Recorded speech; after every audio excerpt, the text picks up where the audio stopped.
Picture this. I'm 92, standing here talking to you today. My beloved wife, Eleanor, gone. My closest buddies from decades past, all departed. Even the enemies who used to keep me awake at night, they've crossed over too. But here's what really changed. That version of myself who constantly worried about opinions, that guy who twisted himself into knots over what neighbors might whisper, he's dead. Right now, I'm balanced on life's final precipice, peering down into the abyss below. The bottom is crystal clear from where I stand. No illusions left. Before I take that inevitable step, I'm turning back toward the party. You folks still dancing, still celebrating, you need to hear this truth. Because honestly, you're sleepwalking through a beautiful lie right now. You've wrapped yourselves in this cozy, dangerous fantasy about having endless time. Every single day gets treated like pocket change, disposable and infinite, as if you've got some magical bank account stuffed with unlimited tomorrows. Well, friend, I'm here with devastating news. Your account is overdrawn. Death comes for every single one of us.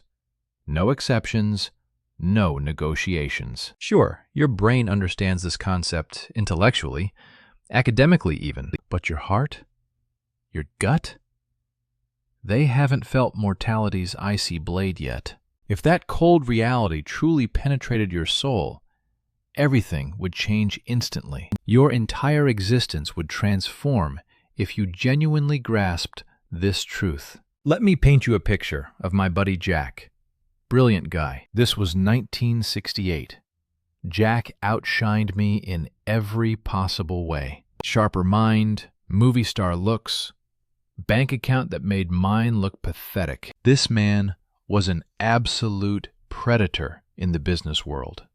Relentless. Picture this scene. We're celebrating his latest massive corporate conquest. He's puffing this gorgeous Cuban cigar, sinking into buttery leather furniture. Jack looks me dead in the eye with complete certainty and says this: "Frank, 5 more years of grinding. That's my master strategy here. I hit my target number. Then I'm finished with this corporate game. Then Mary and I take that dream trip to Italy we've planned. Then I finally learn painting like I've always wanted to do. That's when real living begins, when I start actually enjoying life." Jack had blueprints, detailed roadmaps, everything perfectly calculated and organized. 72 hours later, Jack strides out of his downtown office building, suddenly grabs his chest with both hands, face contorting in shock, hit the concrete sidewalk before his brain processed what was happening. Massive coronary event. Paramedics couldn't save him despite their best efforts. 42 years old, and Italy remained just a glossy travel brochure. Never touched a paintbrush, never mixed colors, never created anything beautiful. Standing over his mahogany casket, the real tragedy hit me hard. Jack's death wasn't the tragedy. We're all heading toward that destination. The real tragedy? Jack spent his entire existence postponing actual living. He transformed his precious life into a sterile waiting area, always preparing for some magical future that never materialized for him. Here's the cruelest twist. I cleaned out his office the following week. His appointment calendar was completely booked for 6 months ahead. Solid meetings. Email inbox overflowing with urgent messages demanding immediate responses from him. The business world didn't pause or mourn Jack's sudden departure. Not even briefly. His company replaced him within 2 weeks, barely missing a beat. Clients forgot Jack's name within 12 months. Moved on completely. Looking at you right now, I see Jack's ghost staring back. You're whispering the exact same deadly lies to yourself daily. I'll find happiness once I finally land that big promotion I deserve. Family vacation happens when the children reach the perfect age for traveling. I'll reconcile with my brother once he swallows his pride. apologizes first. Here's brutal wisdom from someone who's lived 92 years on Earth. Later is a fantasy, a cruel mirage that disappears when approached. Only this present moment exists. Everything else is elaborate mental construction. Trading your guaranteed present for imaginary future? That's the worst gamble possible. You're betting your actual life on odds that would terrify professionals. Now let's discuss your obsession with accumulating meaningless possessions constantly. Your generation suffers from this disease of endless, mindless material consumption. Buying junk you don't need, using money you haven't actually earned yet. All to impress people you secretly dislike or feel indifferent toward. My current living space? One simple room with life's actual essentials. A comfortable bed for rest. One good chair for sitting, thinking. One precious photograph of Eleanor. My heart, my everything, my compass. I once owned this enormous house with rooms I rarely entered. Garage stuffed with luxury automobiles. I barely drove anywhere meaningful. Workshop overflowing with gadgets, tools, toys promising joy they never delivered. From this final vantage point, with complete clarity, it's all garbage. I've attended more funerals than I care to count over decades. Never once spotted a moving truck following behind the funeral procession. When you die, your children will hire complete strangers for cleanup. 90% of your treasured possessions end up in industrial dumpsters. The remaining 10% get sold at yard sales for pocket change. That's your materialism's final destination. Tomorrow's landfill waste. So why mortgage your soul? Purchasing future environmental disasters. 60-hour work weeks. Missing your daughter's childhood magic. For what? Financing vehicles that spend most time stuck in traffic jams. It's complete insanity, though you won't recognize the madness yet. Only when you're seated where I sit does clarity arrive completely. But by then, every store receipt is irreversible, every purchase permanent. Let me share the story of my greatest victory, my crowning achievement. 1979. Businessman of the Year for the entire city region. Enormous banquet. Black tie affair. Hundreds of important people attending my triumph. Walking toward that podium. Thunderous applause washing over me like waves. Standing there holding that trophy, I felt like I'd conquered the world. Like I'd finally won life's ultimate game. Beaten every competitor decisively. Drove home clutching my prize, expecting to share this glorious moment. House completely dark. Eleanor sleeping peacefully upstairs in our bed. Children dreaming in their rooms, unaware of Daddy's magnificent business triumph. Alone at kitchen table, sipping scotch, staring at this piece of glass. The applause had died. The crowd dispersed. The celebration over.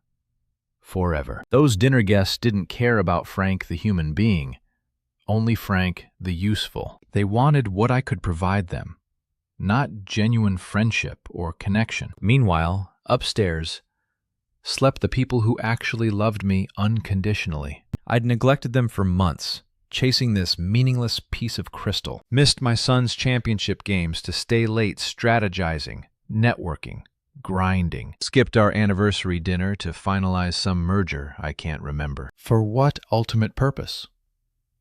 That trophy currently sits in storage somewhere. I couldn't tell you where it is now if my life depended on finding it. But Eleanor's disappointed eyes when I canceled dinner? Still perfectly clear. That memory burns bright, stays sharp, cuts deep, even today. You imagine your career represents your lasting legacy on this world. Wrong.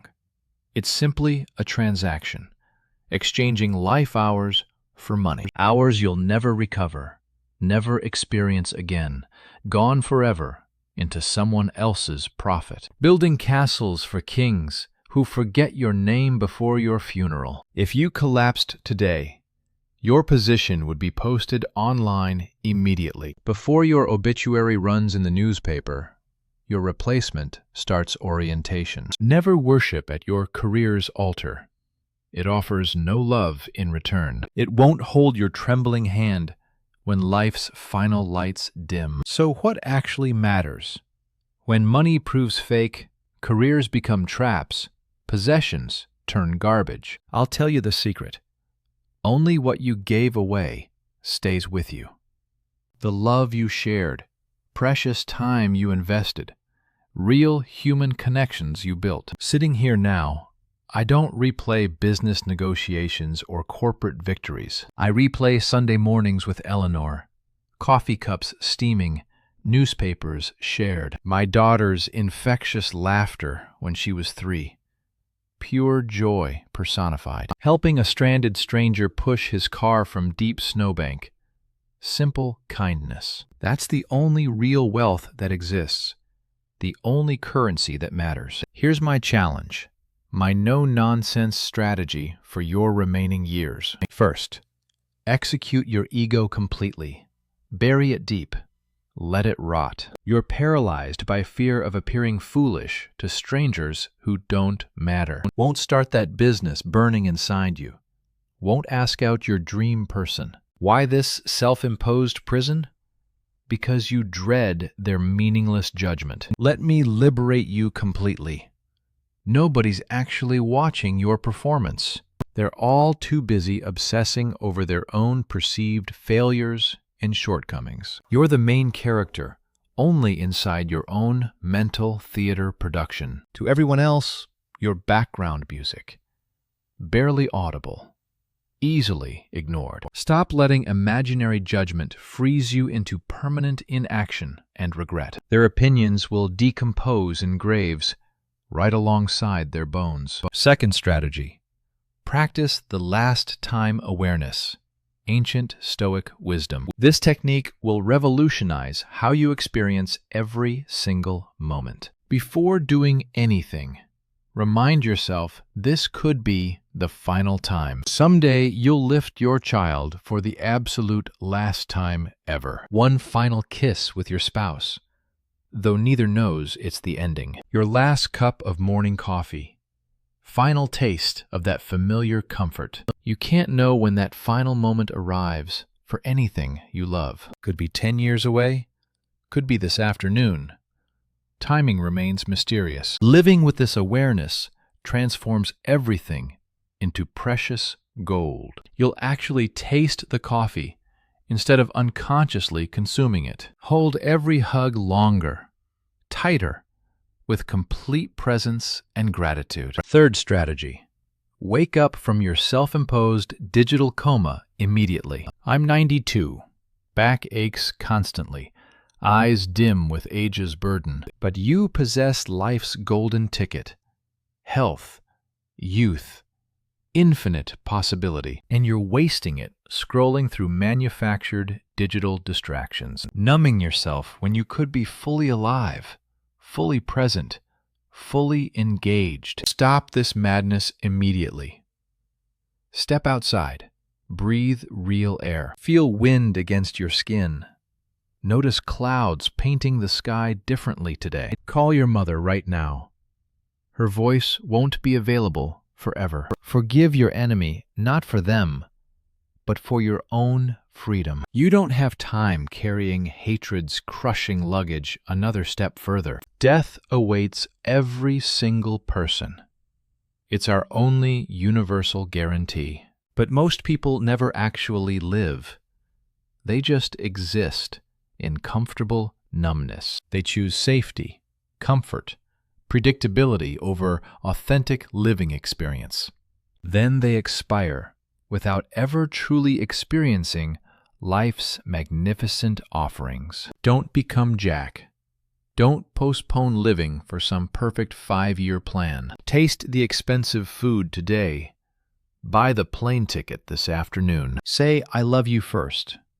Don't wait for perfect timing or conditions, because time's relentless clock keeps ticking away your precious remaining moments. Can you hear it ticking?